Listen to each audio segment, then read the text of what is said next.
ये सबसे बड़ा धर्म होता है कौन सा? सत्य धर्म। सत्य को अपने जीवन चरित्र में उतारना। भले ही कोई चाहे किसी प्रकार की अगर वो हत्या जीव करता हो, पर समय आने पर सदा सत्य ही बोलता है। जरूरत पड़ने पर उसे सत्य का ही सहारा लेना पड़ता है, चाहे जितना भी झूठ बोल ले, जितना चोरी बेईमानी कर ले, लेकिन जब इंसान पकड़ा जाता है तो उसे कबूल करना पड़ता है कि हाँ हमने ऐसा गलती किया।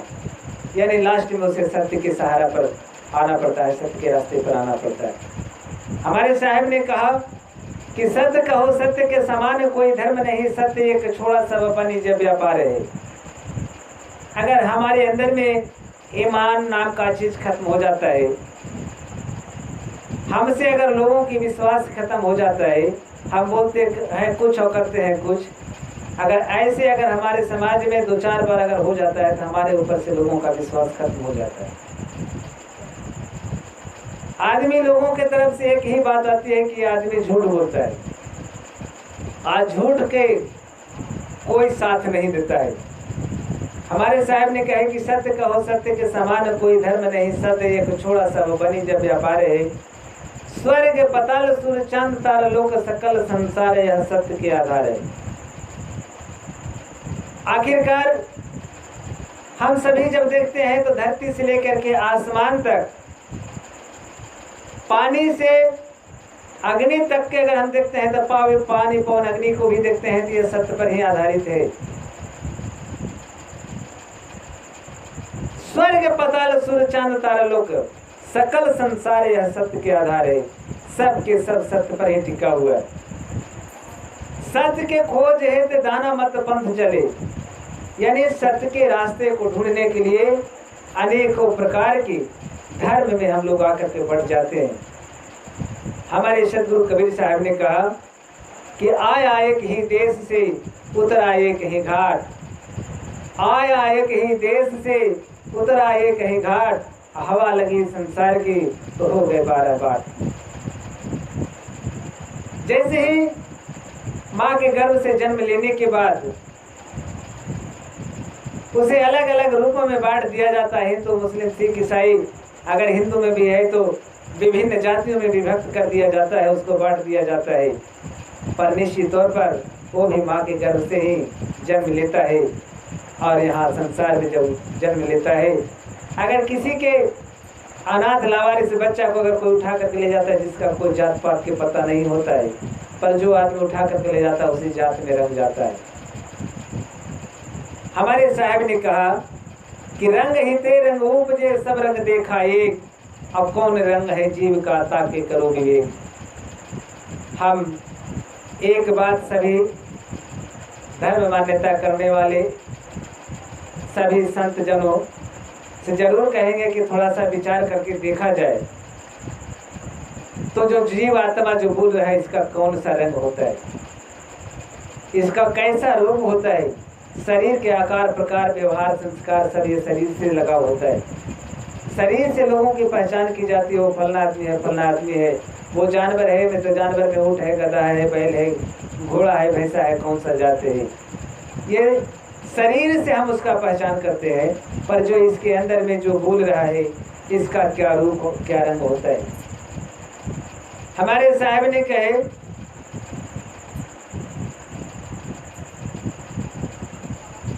सत्य के खोज है तो दाना मत पंथ चले, जप तप नेम व्रत संयम आचार है।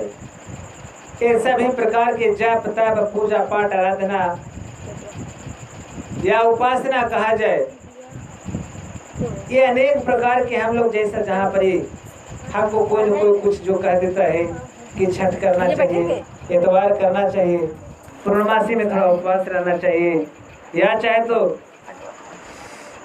अमावस्या करना चाहिए। अभी कल के दिन ही अष्टमी जिसे कृष्ण जन्माष्टमी कहा जाता है। कृष्ण भगवान द्वापर युग में थे और आज उनका कल युग में कृष्ण जन्माष्टमी के उत्सव मनाया जाता है।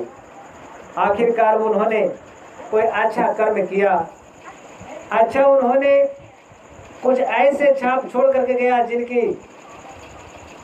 कितने समय बीत जाने के बाद भी आज भी उनका जन्म उत्सव मनाया जाता है। हमारे देश के नौजवान जो सीमा पर अपना बलिदान को चढ़ा दिया देश की रक्षा के लिए, उन्हें शहीद दिवस के रूप में भी मनाया जाता है। तो कुछ ऐसे इंसान को जो मानव धर्म के रूप में होता है, उसको इंसान जो है कुछ ऐसे करके जाता है जिनको यादगार होता है। हमारे सदगुरु कबीर साहब ने कहे कि कहे सदगुरु कबीर साहब सत्य नाम एक सार है। सत्य नाम जो है उसके बारे में एक जगह पर लिखा है कि सत्य नाम सुमेर के तर गए पतित अनेक, आवाज से कभू न छाड़िए प्यारे सत्य नाम की टेक। सत्य नाम वास्तव में एक ऐसे नाम है जो सभी नामों से हट करके है, और ये सत्य का सहारा सभी के लिए उपयोगी भी होता है।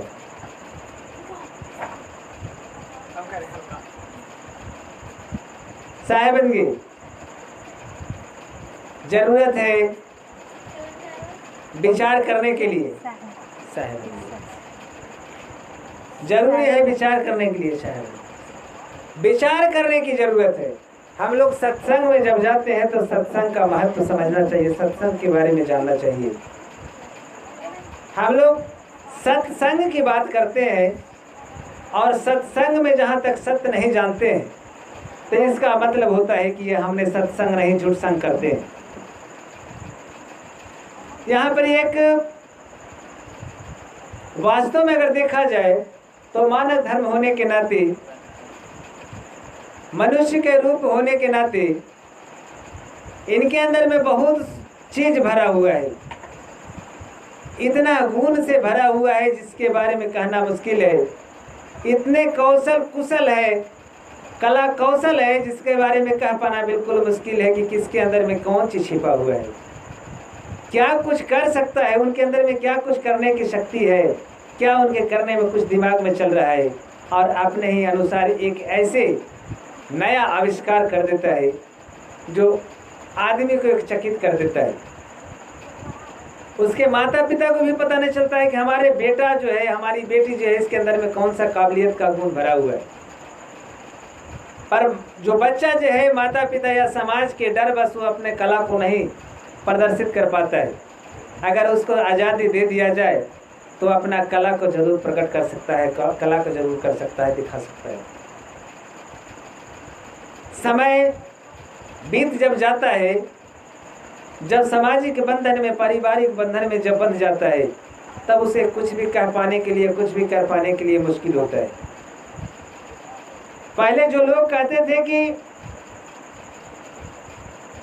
जंगलों में जाकर के साधु तपस्या किया करते थे और बरसों बीत जाता था और तब उसे कुछ न कुछ ज्ञान होता था। ऐसे सुनने को मिलता है कि जब जंगल में तपस्या करने के लिए जब साधु बन करके निकल पड़ते थे और तपस्या करते थे तो उनके ऊपर घास भी जन्म जाता था।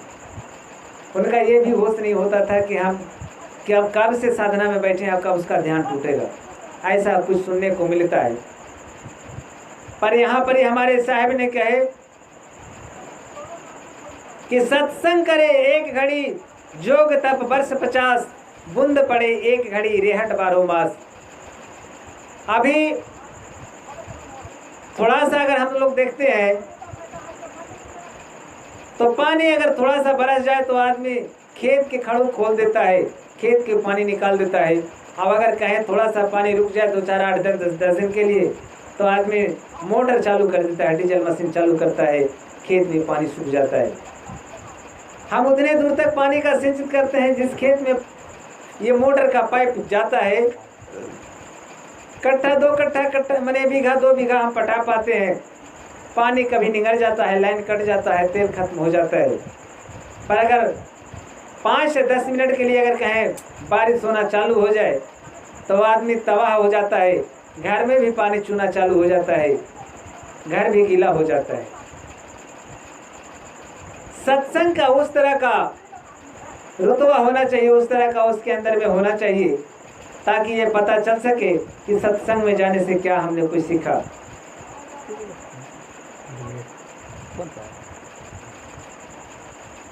तो सत्संग से कुछ जरूर सीखना चाहिए।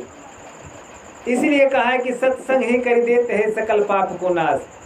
अगर हम सत्संग में जाते हैं, अगर हमारे अंदर की कुरीति खत्म नहीं होती है, हमारा विचार नहीं बदलता है, हमारा व्यवहार नहीं बदलता है, हमारा संस्कार नहीं बदलता है, तो इसका अर्थ होता है कि हमने वास्तव में सत्संग का जो लाभ होना चाहिए, हम सत्संग से वंचित रह जाते हैं।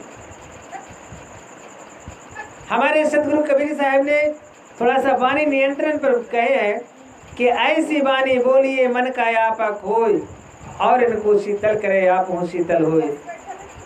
हमें किस तरह की बात करना चाहिए, किस तरह से लोगों के सामने पेश आना चाहिए, जिससे कि लोगों को अच्छा लगे, लोगों के दिल में अच्छा लगे, सुन करके भी अच्छा लगे, दूर में भी हो तो अच्छा लगे, नजदीक हो तो और ज्यादा अच्छा लगे।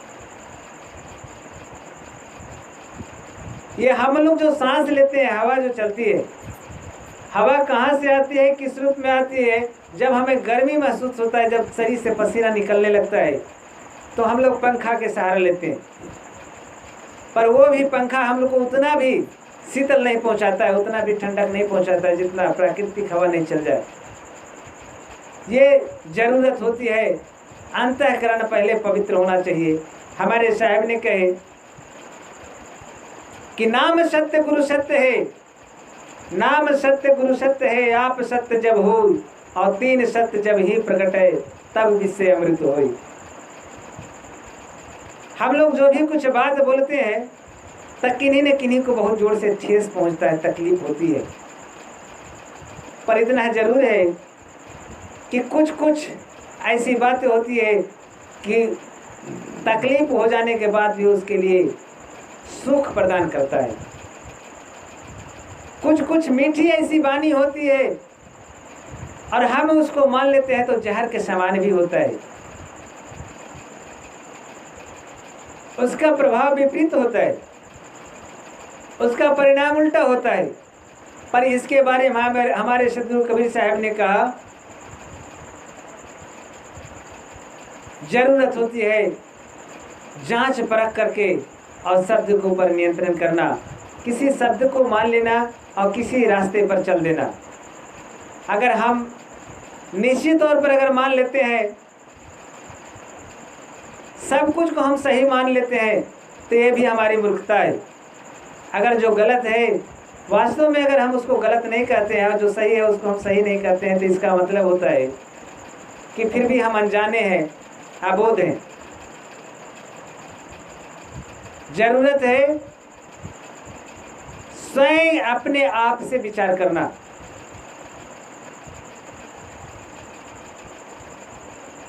सत्य कहो, सत्य के समान कोई धर्म नहीं, ये सत्य सबसे बड़ा धर्म होता है। इंसान कहता है कि धर्म होता है तो सबसे बड़ा पाप भी क्या होता है? सबसे बड़ा अगर धर्म होता है सत्य वचन, सत्य बोलना, तो सबसे बड़ा पाप भी क्या होता है? हम लोग मनुष्य हैं और अनेकों प्रकार के हमसे गलतियां हो जाती है। सभी गलती को कहीं न कहीं पश्चाताप होता है, मिट जाता है, उसका कहीं न कहीं माफी हो जाता है। पर हमारे साहब ने कहा, और उस पर हम लोग भी विचार करके देखा कि अगर समाज के बीच में बच्चे अगर खेलते रहते हैं, बच्चा बच्चा में झगड़ा हो जाता है, एक बच्चा को कोई बच्चा मार दे, उसका कहीं कट जाए, कहीं सर फुट जाए, बच्चा रोते हुए घर जाता है। किसी का भी माता पिता हो, वो अपने बच्चे को अगर थोड़ा सा देखता है रोता हुआ या कष्ट में देखता है, तो माता पिता को उससे अधिक कष्ट होता है। माता पिता के कष्ट होता है, तुरंत बच्चा से पूछता है कि बेटा का होलो, के मार दल को? वो बच्चा जो है से बताता है हमरा फलना मार दल।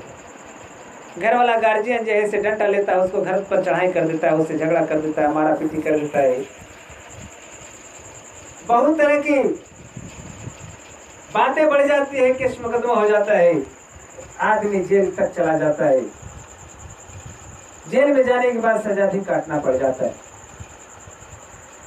अगर जो बच्चा का सर फूट जाता है, हाथ पैर टूट जाता है, कट छट जाता है, इसके लिए मानव से मानव के बीच में, आदमी से आदमी के बीच में न जाने कितना प्रकार के झगड़ा हो जाता है और कितना दिन तक बोलचाल बंद हो जाता है। अगर हम थोड़ा सा पाप की ओर ध्यान दें तो हमारे साहब एक साखी में कहा है कि पाप बड़ा प्रत्यक्ष है, हिंसा सब नहीं कोई, अधर्म राय लेखा चुके तब सब नवत हो। सबसे बड़ा अगर पाप होता है तो जीवों को वध करना। बहुत से ऐसे धर्म के मानने वाले जो धर्मावलंबी महान पुरुष है, धर्म गुरु है, वो कहते हैं कि सब कुछ खाते पीते रहो, मेरा नाम लेते रहो, तुम्हारा बेड़ा पार हो जाएगा।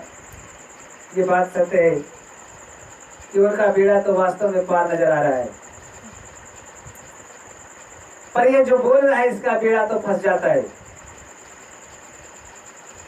जो आदमी है उसका बेड़ा निश्चित तौर पर पार हो जाता है, पर ये जो बोलने वाले जीवात्मा जो है इसका कोई जात पात नहीं है, ये अलग जात है जिसका नाम है जीवात्मा। इसी का बेड़ा फंस जाता है और ये फंस जाता है, ऐसे चक्रव्यूह में फंस जाता है कि इसको निकल पाना बिल्कुल मुश्किल होता है। तो पाप बड़ा प्रत्यक्ष है, हिंसा सब नहीं कोई, अधर्म राय लेखा चुके तब सब नौबत होए। समाज के बीच में हम लोग रहते हैं, समाज से हमारा लेना देना होता है, किसी जाति संप्रदाय से नहीं होता है। जिससे हमको पड़ता है उसी से हम लोग कुछ पैसा उधार लेन देन करते हैं। अगर किसी से हम पैसा लेते हैं या कोई सामान हम लोग लेते हैं तो उसको पुनः लौटा देते हैं। अगर नहीं लौटाते हैं तो उसका परिणाम मांगे जाने पर, नहीं देने पर पंचायती बैठाया जाता है गांव समाज के होने के नाते। और समाज उनका मनोविचार, मनोदशा या उनकी परिस्थिति देख करके समाज के लोग उसको फैसला करते हैं। अगर गरीब आदमी हो, लाचार हो, तो उसी तरह पूरा पंच होकर के, एकत्रित होकर के उसको क्षमा याचना भी करते हैं। उसे कहते हैं कि भाई ये आदमी ब्याज तो नहीं, लेकिन जो तू पैसा दिया वो लौटा देगा। समाज की बात लोग मान लेता है और जो लौटाता है उसे रख लेता है। अगर कोई आदमी सक्षम है और वो तब भी नहीं देता है और थोड़ा सा मन के अपना जबरन दिखाता है, तो समाज उसे दंडित करता है कि जो सूद ब्याज जो लगता है उससे हट करके उसके ऊपर और उसे अलग से दंड लगाया जाता है, जो सामाजिक दंड होता है। वो आदमी अगर नहीं मानता है तो कानून व्यवस्था के माध्यम से उसे दंडित किया जाता है, तथा कानून का सहारा लेना पड़ता है कानून के बारे में, और उसे कानून का दंडभागी बनना पड़ता है। अगर हम किसी जीव को मार देते हैं तो हमें जो परमात्मा जिन्होंने जन्म दिया है, हम परमात्मा पर जब ठेका लगाते हैं तो हम लोग एक लाइन में कहते हैं कि परमात्मा ही ने संसार को बनाया। हम जिसको भी नाम ले ले, राम को नाम ले ले, कृष्ण का नाम ले ले, अल्लाह, खुदा, गॉड, जिसका भी नाम ले ले, अगर वास्तव में उन्होंने ही संसार को बनाया, उन्होंने ही सारे जीव जंतु को बनाया, तो इतना जरूर है कि जो परमात्मा ने हमें माँ के गर्भ में 9 महीना तक पालन पोषण, भोजन, हवा पानी सब कुछ पहुंचाया, हमें भी ऐसा लगता है कि जितने सारे जीव प्राणी हैं सभी को उस परमात्मा ने जरूर पहुंचाया होगा। वो परमात्मा सभी को जन्म दिया, सभी को भोजन आहार पहुंचाने का काम करता है। अगर थोड़ा सा हम अगर किसी को मारते हैं, किसी को कष्ट देते हैं, तो इतना जरूर देखते हैं कि माता पिता के भांति ये परमात्मा भी हमें छोड़ने वाली नहीं। और सबसे बड़ा पाप हम करते हैं जो जीव को वध करते हैं। वास्तव में वो जीव हमको कोई गलती तो नहीं किया। एक साखी में लिखा है कि बकरी पाती खात है ताको काढ़ी खाल, बकरी पाती खात है ताको काढ़ी खाल, और जो बकरी को खात है ताको कौन हवाल। बकरी बेचारी वो अपना भोजन बस घास पात खाती है, किसी जीव को वध नहीं करती। और ये घास खाने की सजा अगर उसको खाल खींचा जाए तो जो जीव को मार करके खाता है, जीव से जीव का तकरार करता है, उसको क्या सजा मिलना चाहिए? उसको तो निश्चित तौर पर तो सजा क्या मिलेगा, हम लोग समाज के नाते जरूर देखते हैं कि अगर कोई भी आदमी किसी को मर्डर करके वो बरी नहीं हुआ है, उसे सजा काटना पड़ा है। तो इतने सारे जीवों को जो हम मारते हैं, तो ये मर्डर नहीं तो और क्या हो सकता है, और इसका सजा क्या होगा हम लोग खुद समझ सकते हैं।